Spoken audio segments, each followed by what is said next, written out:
projection with this black screen. I'll feel so blue just watching this dark thing. See, I was doing alright with my gray screen and white. Now I have a blue projection.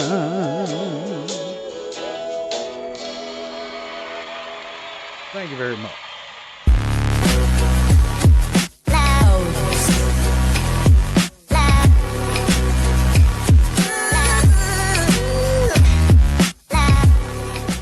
Hello and welcome back to PARTAY TV. So before we get started, I want to talk a little bit about truth. Now, there's nothing like truth that our society holds in high regard. Yet there's nothing that can sting us so very deeply than the truth. Honey, does this thing make me look fat? See, I don't know what to do with that. I'm torn. Do I tell the truth or do I tell a lie? Maybe I do something that's sort of in between, right? Neither truth nor lie. Say something like, you remember that black dress that you wore on our last date night? That was stunning. Thank you. See what I did there? But for the purposes of this, we want to speak truth. Now, I do believe in speaking truth in love, and I'm going to love speaking this truth. So with that, let's get started talking about black screens. So if you remember in our last video, I mentioned that black screens typically fall into 3 buckets. Now, one of those buckets is actually a bucket I made up. And that's a bucket of screens that call themselves black, but really aren't black in appearance. They generally have a black film or a black layer, something within the screen that's there to help add additional black levels for a screen. But they're not really black in appearance. So we'll take those and set those to the side. Now, here's the thing to know, folks. And you can do a search on Google, check out black screens. That narrows the field quite a lot, because that essentially leaves you with 2 manufacturers of black screens, all of which basically fall into one category, right? And then you have paint mixes. At least that's what you have had. Is paint mixes, okay? And those are going to fall into one of 2 buckets. And we're going to start with the first bucket, okay? It's called a Lambortion Screen. Now, when you think about Lambortion screens, a lot of folks go to a 1.0 matte white. Well, if you take that 1.0 matte white and make it black, it changes things. See, a 1.0 matte white screen essentially takes all the light and spreads it very evenly across the screen, meaning that your view is going to be the same from the sides. If you were to lay underneath your screen looking straight up, it would look the same. If you hung yourself from the ceiling or taped yourself up there with duct tape, it would look the same. But once you move that to a black screen, things change. That gain, that 1.0 gain that you have in the white screen, changes to a 0.5 or less. In fact, many times if it's truly a black screen, it's going to be somewhere between 0.3 to 0.4. So what does that mean? Well, that means that you're losing more than half the light from your projector. Well, where did it go? Well, it's being absorbed. Okay? There's actually some transference that's happening there, right? You're transitioning the light from light to heat. Now, a good example of this is when you think of a black car with black interior in the summertime. You know that car is going to get hot. If it's a white car with white interior, it's going to stay a lot cooler in the summertime. Screens act no different. The black nature of the screen will cause it to be a lot more absorbent. So that means essentially if you're using a 3000 lumen projector like I'm using now, in eco mode, let's say you're averaging about 1800 lumens, that means you're going to have to move now to get the same perception of brightness as you're getting from that white screen to 3600 plus lumens, probably somewhere between 3600 to 4000 lumens. And those are functional ANSI lumens. So if you need to move up to say 4000 functional ANSI lumens, guess what? You're now using about a 6500 to 7000 lumen projector. You've left Kansas. You're no longer in home theater projection. You have now moved into venue projection. Okay? And one thing you have to ask yourself is, if you have to move to that level of brightness with a projector, how hard is that screen working? That is why you will find that you won't find manufacturers who are making black Lambortion screens. Why? Well, because it's too easy to make it yourself. Just something as simple as some black paint, some black chalk paint, mixed with some water, and roll away.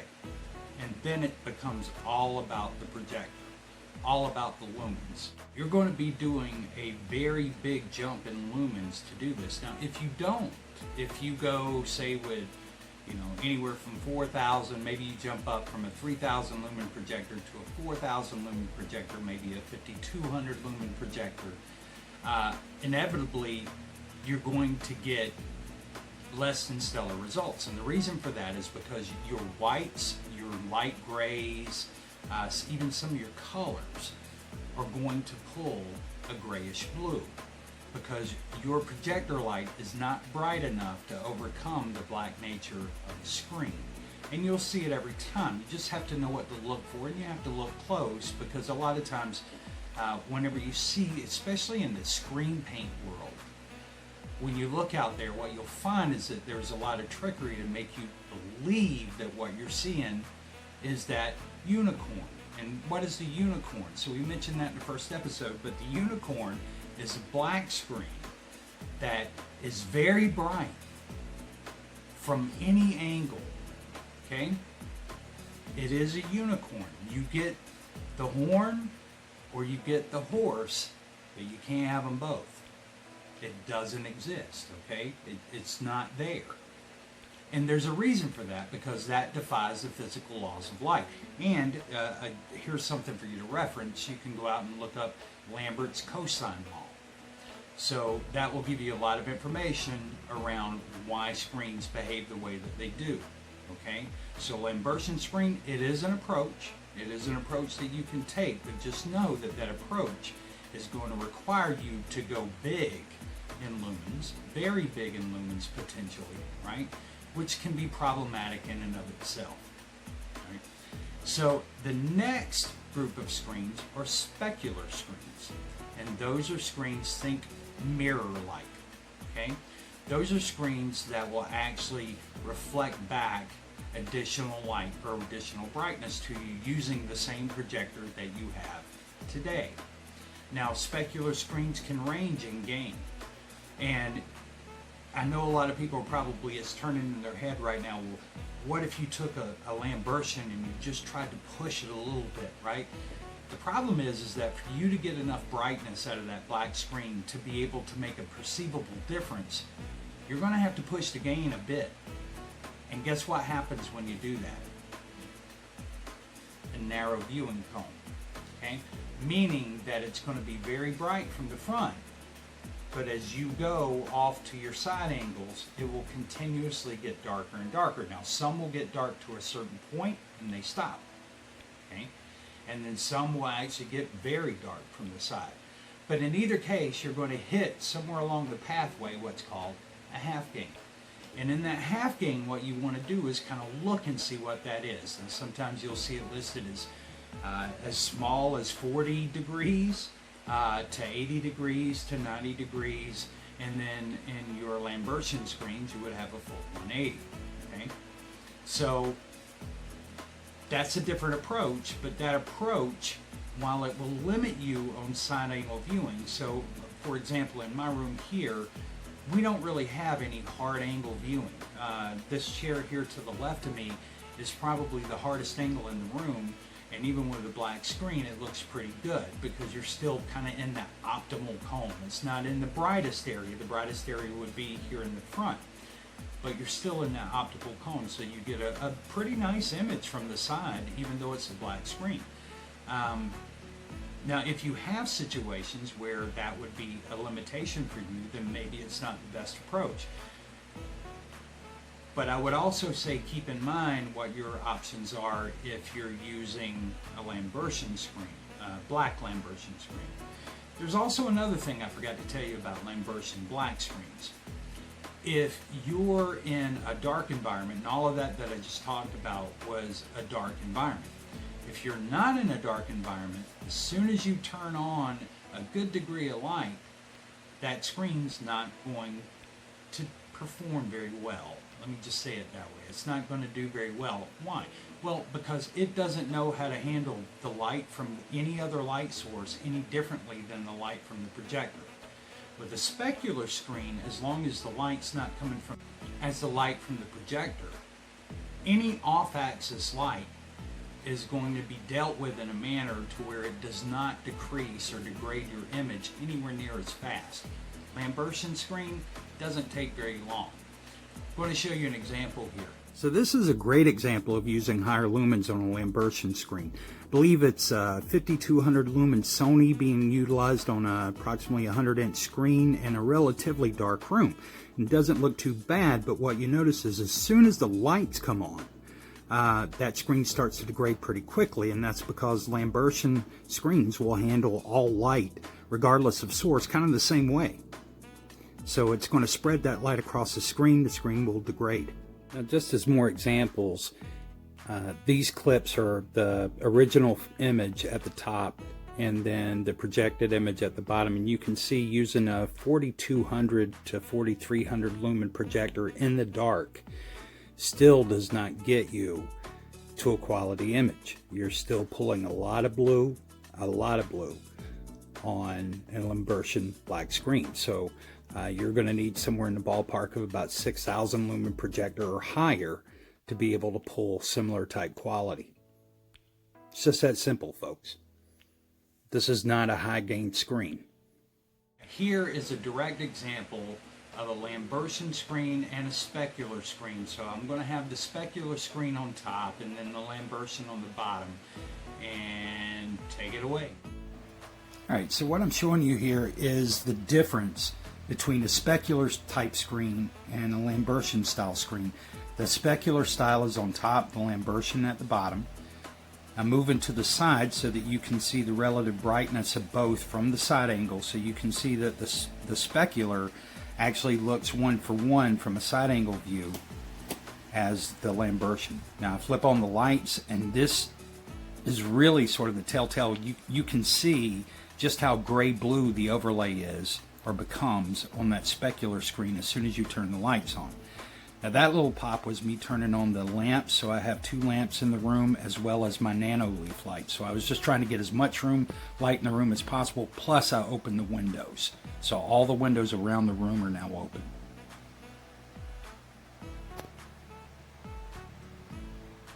And you can see the blue-gray pull that the Lambortion screen is going to provide you.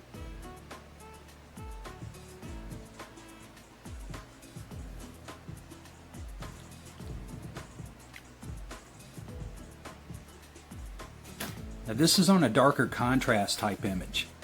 Now when you jump to anything that's bright, what you're going to notice is that you're going to notice the difference between a specular and a Lambortion even more.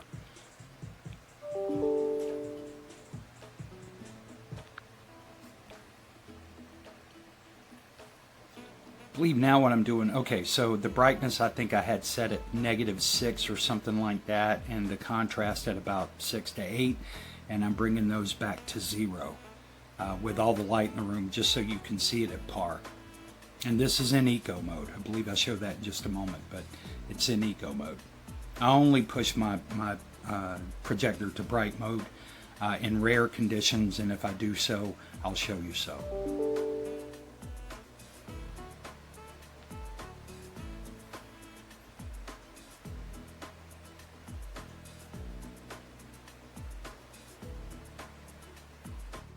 So you would think from all this talk that I really just don't like black screens, but that's not the case. I actually think about it. We make two of them. I make a Series A and a Series B.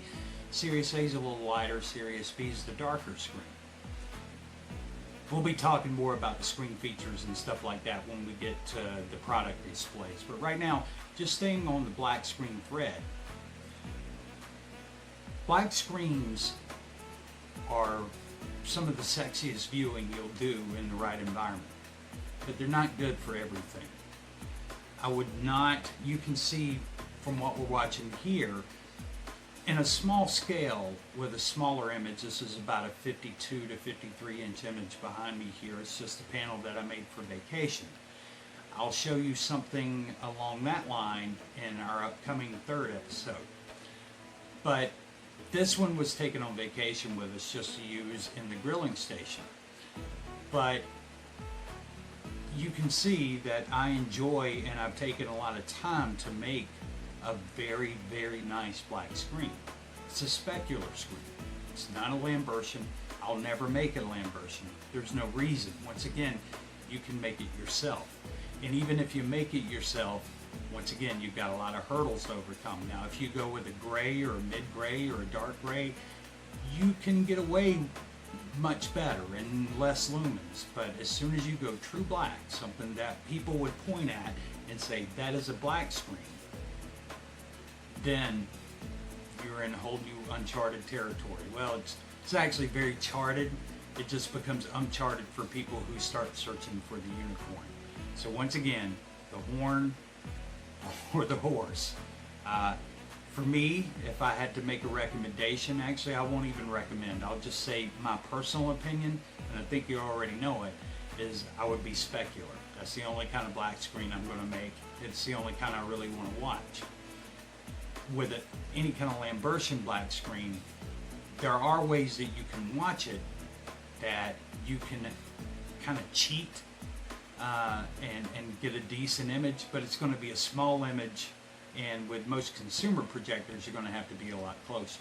Now if you use something like venue projectors with variable throw lenses, and we'll be talking about that in episode 3, right? Because episode 3 is going to cover the 5 tactics that are used in demonstrations to make you believe that that unicorn exists when it doesn't, and the proof is all right there before you. So we're going to show you that information, and then after our third episode we'll be getting into our product displays. All right, so with that, Okay, I'm ready to go now.